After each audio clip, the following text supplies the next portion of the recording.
Welcome to the Nevis Newscast for Friday, November 9th, 2018. I'm Donis Wilkinson Keynes. Police have taken 4 persons into custody to assist with investigations into an armed robbery in which a businessman was shot and injured.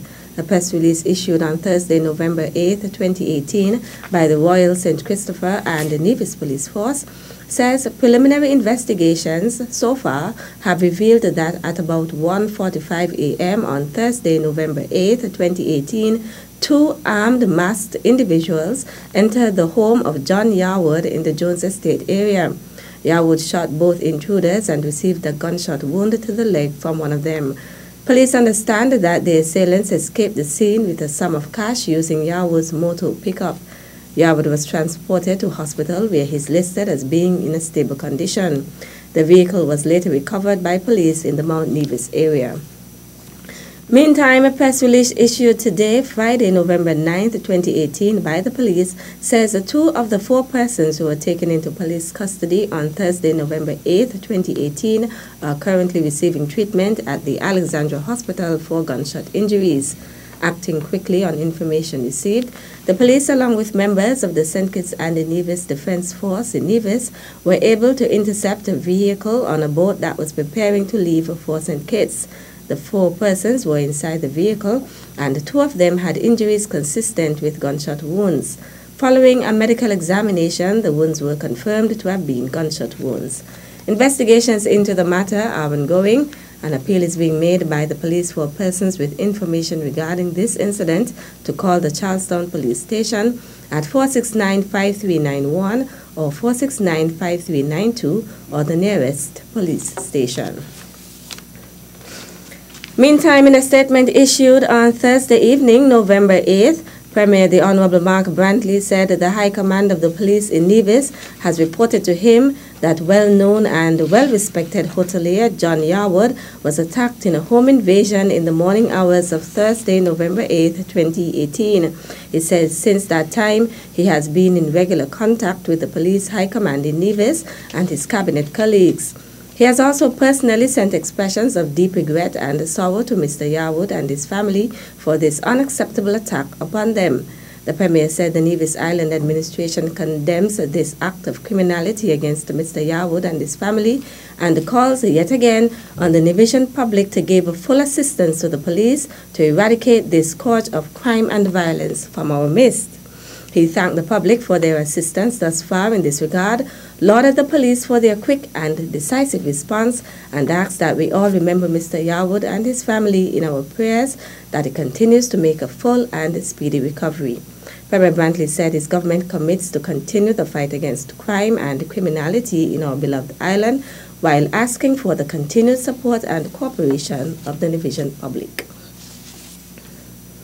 A ceremony was held on Thursday, November 8th for the induction of 40 ambassadors into the St. Kitts and Nevis Comprehensive Disaster Management Youth Ambassadors SKN CDM initiative.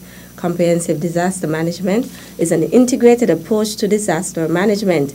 It is viewed as the management of all hazards through all phases of the disaster management cycle. At the 2015 Caribbean Disaster Emergency Management Agency CDMA Comprehensive Disaster Management Conference in the Bahamas, the call was made for countries to directly engage the youth in disaster management.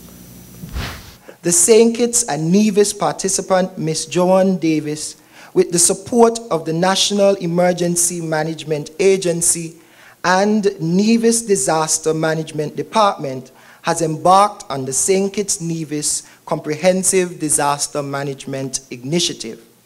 I am therefore pleased to introduce to the Nevisian public the Nevis branch of the St. Kitts Nevis Comprehensive Disaster Youth Ambassadors Group. The St. Kitts and Nevis Comprehensive Disaster Management Youth Ambassadors Group adopts the objectives set by the CDMA Coordinating Unit, and therefore the St. Kitts and Nevis CDM Youth Ambassadors is willing to substantially reduce disaster mortality, reduce the number of persons affected by disaster in St. Kitts and Nevis, reduce direct disaster economic loss in relation to global gross domestic product, reduce disaster damages to critical infrastructure and disruption of basic services, such as health and educational facilities. This we are hoping to achieve by 2030. Lucian York, president of the SKN CDM Youth Ambassadors Nevis branch, gave an overview of the initiative. The featured speaker was Russell Jeffers, Assistant Secretary with special responsibility for disaster management.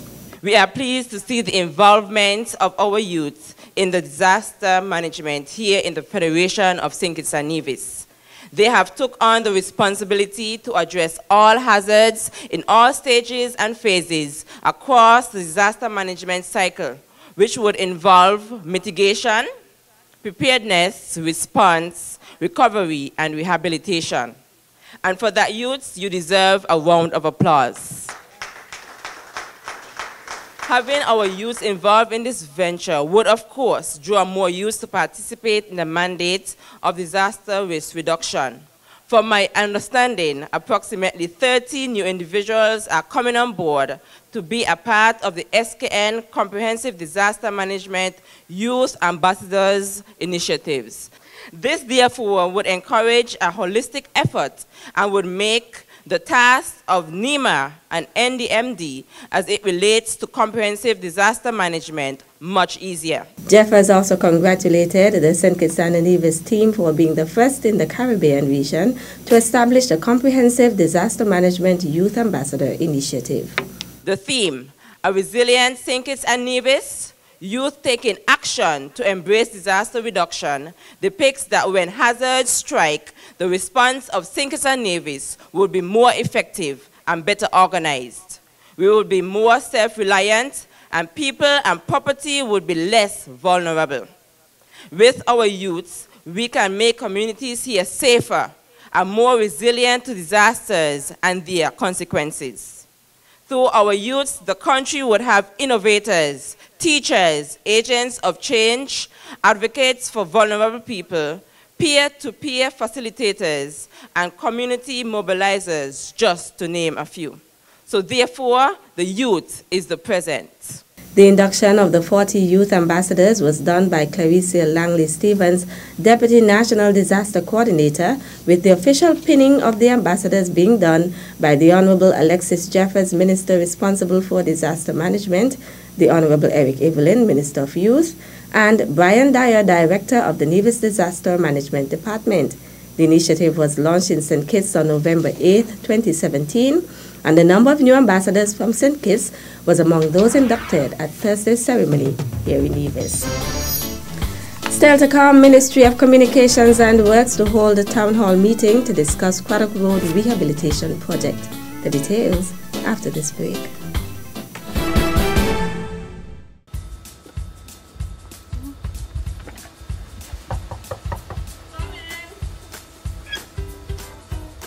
Hey girl, what's up? What brings you by?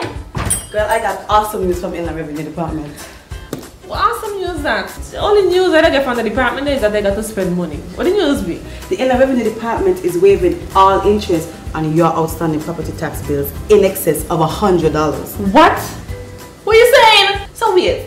If my interest is $1,000, how much I got to pay? All you're required to pay is the $100 and the outstanding tax due.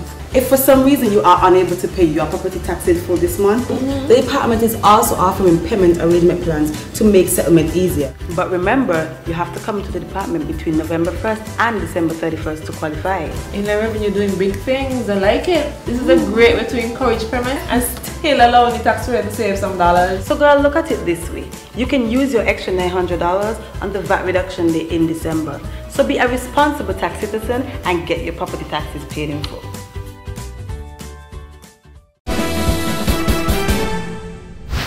Welcome back. Residents of Craddock Road and the surrounding areas are being invited to a town hall meeting to be hosted by the Ministry of Communications and Works. According to a notice from Dr. Ernest Stapleton, Permanent Secretary in the Ministry of Communications and Works, the ministry will be having a town hall meeting to discuss the road rehabilitation project for Craddock Road. The town hall meeting will take place at 6 p.m. on Tuesday, November 13th at the St. Paul's Anglican Church Hall. Together we work, together we reap is the theme under which the Inland Revenue Department will host a week of activities from Sunday 11th to Saturday 17th November.